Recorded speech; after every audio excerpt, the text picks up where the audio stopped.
හෙට ඉඳන් කරන්න පුරුදු වෙන්න ඕන. හැමදාම හැන්දෑවට නිදා ගන්න කලින් මේ දරුවෝ මුළු ලෝකෙටම හොඳට මෛත්‍රී කරන්න. කොහොමද මෛත්‍රී කරන්නේ? දැන් අපේ විපස්සනා භාවනා මධ්‍යස්ථානට ගියා කිව්වනේ කට්ටිය. ගිහිල්ලා භාවනා කරන්න. එතන ගිහිල්ලා වැඩ කටයුතු සිද්ධ කරන්න. එතකොට හැන්දෑවෙන් නිදා ගන්නකොට දරුව පුරුදු වෙන්න ඕන මේ ලෝකේ සියලු සත්‍යෝ සුවපත් වේවා කියලා කියන්නේ. කවදා ඉඳන්ද දැන් ඕක කියන්නේ? අද රෑ නිදා ගන්න ගිහින් මොකද්ද මතක් වෙන්න ඕන? සියලු සත්වයෝ සුවපත් වේවා. අද ඉඳන් ඕක කරනවනේ. සියලු සත්වයෝ නිරෝගී වේවා. පොඩි කාලේ ඉඳන් පුරුදු වෙන්න පුතේ මුළු ලෝකෙටම මෛත්‍රී කරන්න. පොඩි කාලේ ඉඳන් පුරුදු වෙන්න අනුන්ගේ යහපත දකින්න. අපේ මේ සමාජයේ බොහෝ දෙනෙක් අනුන්ගේ යහපත ප්‍රාර්ථනා කරන්නේ අනුන්ගේ අයහපත විතරයි ප්‍රාර්ථනා කරන්නේ. අපි පොඩි කාලේ ඉඳන් පුරුදුනොත් එහෙම අනේකා නිරෝගී වේවා වෛර නැත්තෝ වේවා කියලා අපිට මොකද වෙන්නේ? පුතේ අපි නිරෝගී වෙනවා. අපි වෛර නැත්තෝ වෙනවා. අපිට කවදාවත් ආයේ කේන්ති යන්නේ නැහැ. අපිට කවදාවත් ආයේ ද්වේෂය ඇවිස්සෙන්නේ නැහැ. ඒ හින්දා හැන්දෑවට නිදා ගන්න කලින් හෙට ඉඳන් හොද්දට මෛත්‍රී භාවනාව කරන්න. අපි මේ ධර්ම දේශනාව ඉවර වෙලා මෛත්‍රී භාවනාව කරනවා ටිකක් වෙලා. ඒක හොඳට ප්‍රගුණ කරන්න කියන එකයි පැහැදිලි කරේ දරුවනේ. දේශනා කරන්නට යෙදුනේ. ඒ නිසා මේ ධර්ම දේශනාව පුරාවටම අපි පැහැදිලි කරන්න යෙදුනේ මේ දරුවෝ කොහොමද මනුෂ්‍යාත්ම භාවයෙන් වැඩක් ගන්න. කොහොමද ඔය අතපය හොඳට තියෙන එකෙන් වැඩක් ගන්න. දැන් මම මේ දරුවන්ගෙන් පොඩි ප්‍රශ්නයක් අහනවා. ඔය මේ දරුවන්ට තරහ යන්නේ නැද්ද? කේන්ති යන්නේ නැද්ද කවුරු හරි යාළුවෙක් කරන වැරදි වැඩකට? කේන්ති යනවනේ. අද ඉඳන් මේ ගුණය පුරුදු වෙන්න ඕනේ. දැන් මට කියන්න මේ දරුවෝ තෝ කියලා බැන්න නම් බැන්නේ කාටද? අපිට කවදාවත් තෝ කියලා බැන ගන්නවද? පුතේ අපි බැන්නේ අපිටද අනුන්ටද? අනුන්ට නෙමෙයිද? අපි කුණුහරුපයක් කිව්වා නම් කිව්වේ කාටද? අනුන්ටනේ. අපි අපිට කුණුහරුපෙන් බැන ගන්නවද? දැන් පව් සිද්ධ වෙන්නේ කාටද? අනුන්ට බැන්නහම පව් පිරෙන්නේ කාටද? අපිට. අපිට පව් පුරව ගන්න මොකටද පුතේ අනුන්ට බනින්නේ? අපිට පව් පුරව ගන්න මොකටද අනුන්ට තෝ කියලා කතා කරන්නේ? මතක තියාගන්න පොඩි කාලේ ඉඳන් මිනිස්සු වෛර කරන්නේ අනුන්ට පව් පිරෙන්නේ අපිට. මිනිස්සු ඊර්ෂ්‍යා කරන්නේ අනුන්ට පව් පිරෙන්නේ අපිට. මිනිස්සු ද්වේෂ කරන්නේ අනුන්ට පව් පිරෙන්නේ අපිට. ඒ හින්දා ප්‍රගුණ කරන්න ඕන එකක් තමයි කවදාවත් අනුන් මත ජීවිතය අකුසල් කරගන්න එපා. මම මෙහෙම දේශනා කරන්න හේතුව තමයි පුතේ මේ දරුවෝ අහලා තියෙනවද පුනරුත්ථාපන කඳවුරු කියලා තියෙනවා. පොඩි ළමයි අපරාධ කරපුවාම ගිහිල්ලා දාන තැන්. අවුරුදු 14 15 16 කවදාවත් පුතේ අපි පොඩි කාලේ මතක තියා ගන්න ඕන හරියට අනුන් අපිව වරදට පොළඹවනවා. හරියට අනුන් ඔය ඉස්සරහට ලොකුලා සමාජයට ගියාට පස්සේ මම මේ කියන එක හොඳට මතක තියාගන්න ඕන. කිසි කෙනෙක් කියන වැරද්දක් කරන්න එපා. පොඩි කාලේ ඉඳන් අවධාරණය කරගන්න. අපිට හම්බෙන එක යාළුවෙක්වත් පුතේ අපිට පන්සල් යන් කියලා කියන්නේ නැහැ.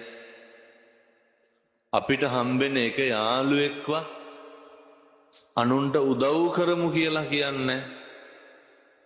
මේ එළියේ ඉන්න මිනිස්සු හරි කුරිරුයි. සේරම නෙමෙයි. අපි නොමගට යවන්න උත්සාහ කරනවා. මත්ද්‍රව්‍ය පාවිච්චි කරන්න පොළඹවනවා. එළියේ සමාජය කරන්නේ පුතේ අපි විනාශ කරන්න හදන එක. මේ දරුව පොඩි කාලේ ඉඳන් මතක තියාගන්න ඕනේ. ලෝකයා මොන දේ කරන්න ආවත් විනාශ වෙන්න එපා. නාස්ති වෙන්න එපා. අපි හැම අකුසලයක්ම කරන්නේ අනුන්ට පීඩාවක් දීලා.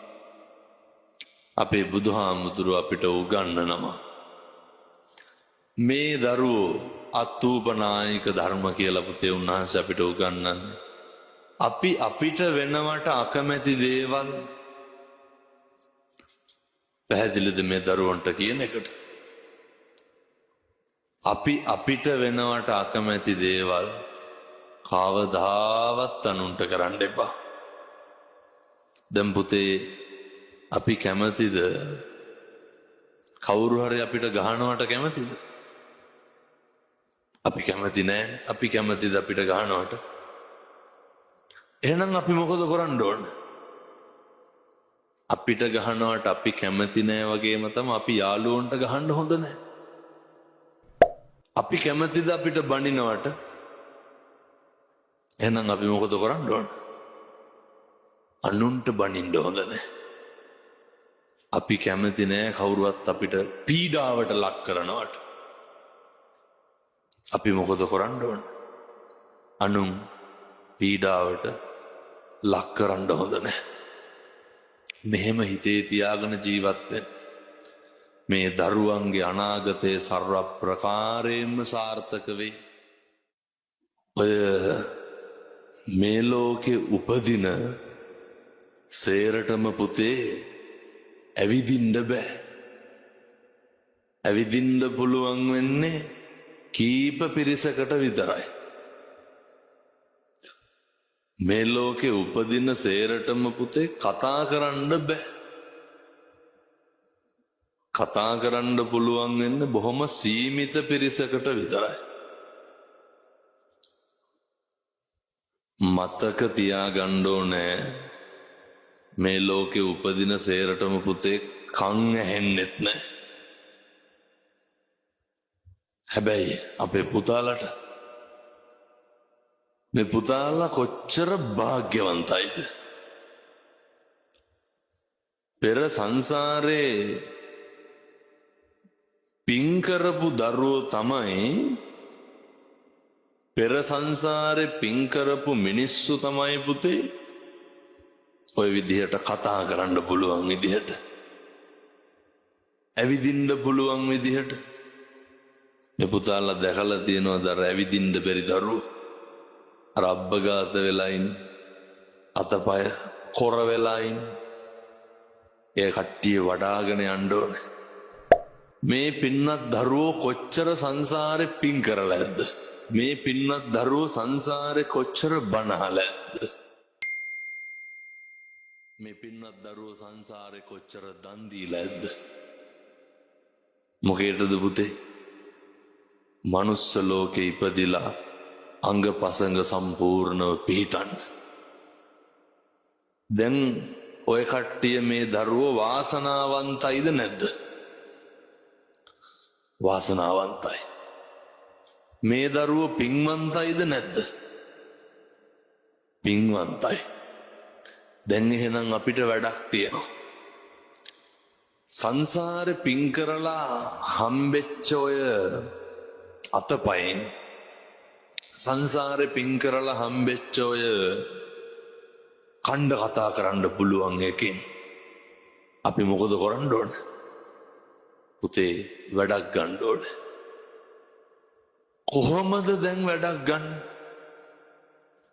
මේ දරුවන්ට මතකද ලෞතුරා බුදුහාමුදුරුවන්ගේ පුරුද්දක් තිබ්බ පුතේ, උදේ පාන්දර නැගිටපු ගමන් බුදුහාමුදුරුව බලනවා මේ ලෝකෙ දිහා. මේ ලෝකෙ දිහා බලනවා. බලලා උන්වහන්සේට පේනවා බලනකොට මම අද කාටද පිහිට වෙන්න ඕන කියලා. පැහැදිලිද මේ දරුවන්ට මං කියන්නේ?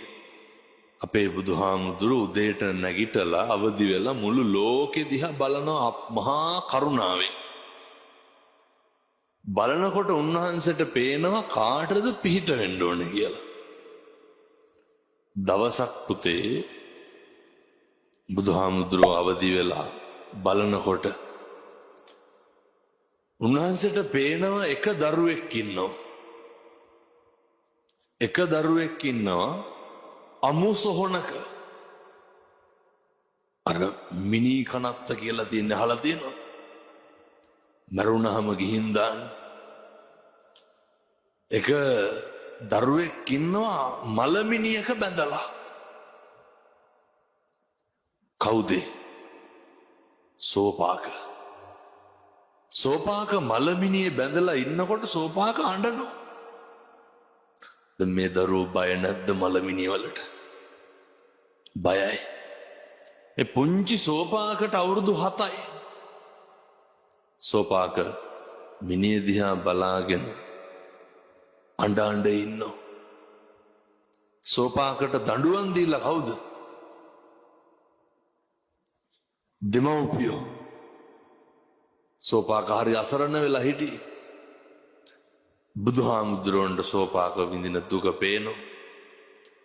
පාන්දර සීතලේ ගැහි ගැහි අමුසොහනක හිටපු සෝපාකට කවුද පිහිට වෙන්නේ? බුදුහාමුදුරුව. බුදුහාමුදුරුව ඇවිල්ලා සෝපාක පොඩි හාමුදුරුවන්ව සෝපාක පුංචි පුතා මුදවා ගන්නවා. පුතේ බුදුහාමුදුරුව පන්සලට අරගෙන ගිහිල්ලා සෝපාකට මොකද කරන්නේ? මහාන කරනවා. මහාන කරලා විතරක් නවතිනවද?